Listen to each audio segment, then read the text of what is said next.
एक गांव में एक सुमन नाम की एक लड़की रहा करती थी। सुमन के माता पिता के देहांत हुए पूरे 1 महीने गुजर चुके थे। अब सुमन बहुत ज़्यादा परेशान रहने लगी थी, क्योंकि सुमन के घर में अब खाने के लिए अनाज भी नहीं था और सुमन के माता पिता उसे स्कूल भी नहीं भेजते थे, ताकि कोई टीचर उसकी पिटाई ना कर दे। इसी के वजह से सुमन ने पढ़ाई भी नहीं की थी। सुमन अब बहुत ज़्यादा परेशान रहने लगी थी।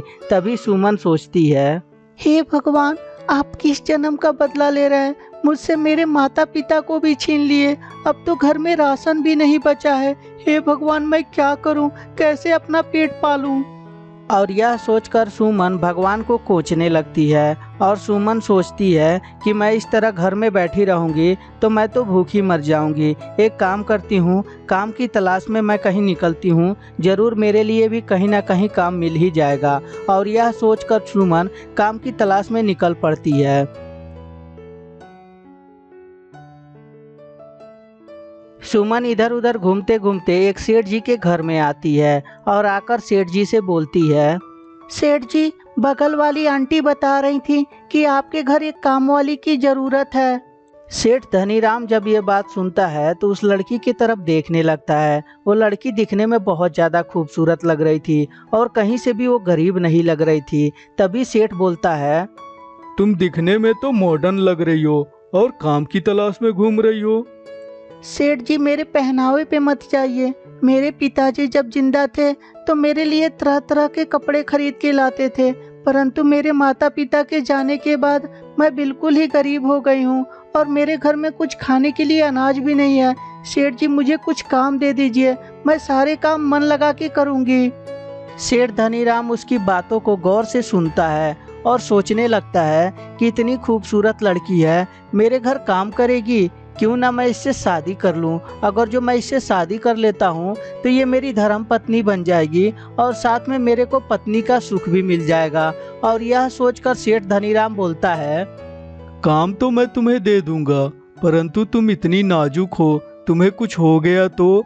और ऐसे भी काम के बदले मैं चाहता हूँ कि मैं तुम्हें अपने धर्म पत्नी बना लूं, ताकि तुम इस घर में सुखी से रह सको और साथ ही साथ मुझे पत्नी का सुख भी मिल पाएगा। इस बात को जब सुमन सुनती है तो उसे ये रिश्ता मंजूर नहीं रहता और सुमन बोलती है, सेठ जी, आप ये कैसी बात कर रहे हैं? आप अपना उम्र देखिए और मेरा उम्र देखिए। आप मुझसे शादी करने के लिए कहीं से लग रहे हैं? आप बताइए, मुझे काम देंगे या मैं यहाँ से जाऊँ? इस बात को जब सेठ धनीराम सुनता है तो समझ जाता है कि ये लड़की इतनी जल्दी हाथ में नहीं आने वाली है। इसको पहले काम पे रखता हूँ, फिर बाद में इससे बात करूँगा। और यह सोचकर सेठ धनीराम बोलता है, ठीक है, तुम यहाँ काम कर सकती हो, मैं तुम्हें महीने के 3,000 रुपये दूंगा। सुमन जब इस बात को सुनती है तो खुश हो जाती है और अपने घर लौट आती है। और आज सुमन बहुत ज़्यादा खुश थी, क्योंकि उसे काम मिल गया था। अब वो भूखे नहीं मरेगी। और अगले दिन सुमन जब काम पे जाती है तो सेठ धनीराम उसे घूरता रहता है और सोचता है कि कैसे करके इसे अपनी धर्मपत्नी तो बना के ही रहूँगा। और सेठ धनीराम उसके पास जाता है और जाकर बोलता है, सुमन, किसी बात की परेशानी है क्या? तुम काफी चिंता में लग रही हो। नहीं सेठ जी, मैं उदास क्यों होंगी? आपने मुझे काम दिया है जिससे मेरा रोजी रोटी चलता है, मैं तो खुश हूँ। सुमन, अगर जो तुम्हें किसी भी प्रकार की जरूरत पड़े तो मुझे बेझिझक बताना, मैं तुम्हारी मदद अवश्य करूँगा।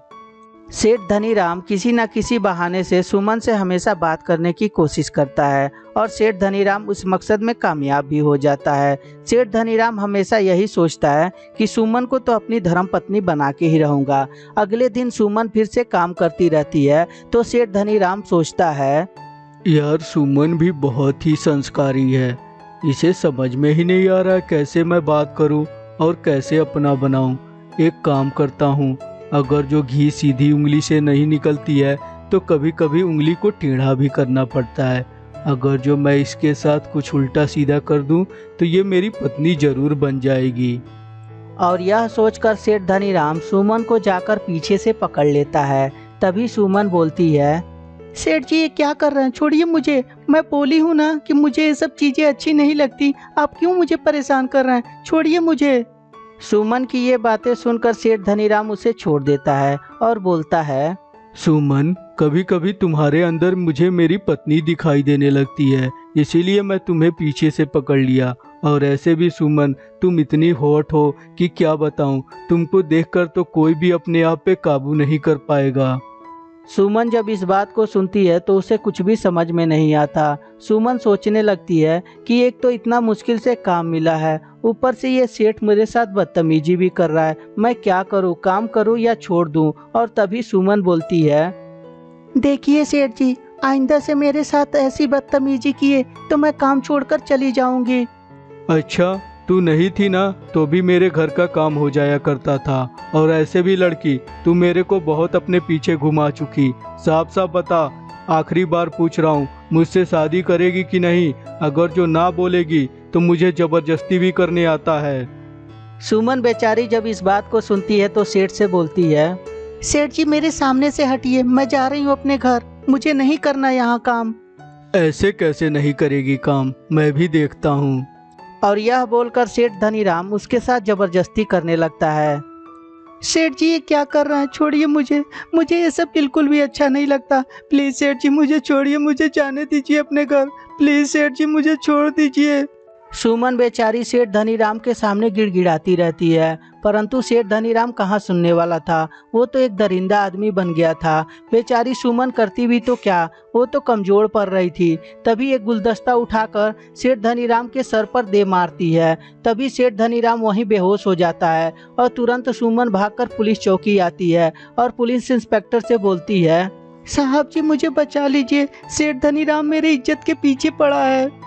बेटी, तुम अब घबराओ मत, तुम एक सुरक्षित जगह आ चुकी हो, यहाँ तुम्हें कोई भी परेशान नहीं करेगा। साफ साफ बताओ तुम्हारे साथ क्या हुआ है। सुमन पूरी बात पुलिस इंस्पेक्टर को बताती है। तभी पुलिस इंस्पेक्टर बोलता है, ठीक है बेटा, तुम चिंता मत करो, मैं उस दरिंदे को तो अभी पकड़ के थाने लेके आता हूँ। और यह बोलकर पुलिस इंस्पेक्टर सेठ धनीराम को पकड़ के जेल में डाल देती है। और उस लड़की से इंस्पेक्टर बोलता है, बेटी अब तुम चिंता मत करो, जब भी तुम्हें कोई भी प्रॉब्लम लगे या परेशानी लगे तो तुम सीधा पुलिस चौकी आना। मैं तुम्हारी मदद करने के लिए 24 घंटा तैयार रहूँगा। और इसकी चिंता तुम मत करना, सेठ धनीराम को तो मैं फांसी पे चढ़ाऊँगा। सुमन जब इस बात को सुनती है तो राहत की सांस लेती है और सुमन अपने घर चली आती है और यही सोचने लगती है कि अब मैं काम कहाँ ढूंढूं जिससे मेरा पेट पल सके और मुझे कोई परेशानी भी ना हो। तो दोस्तों, इस कहानी से हमें ये सीख मिलती है कि मुश्किल चाहे कितना ही बड़ा हो, परंतु डटकर सामना करना चाहिए और समझदारी दिखाते हुए अपने आप को आगे बढ़ना चाहिए।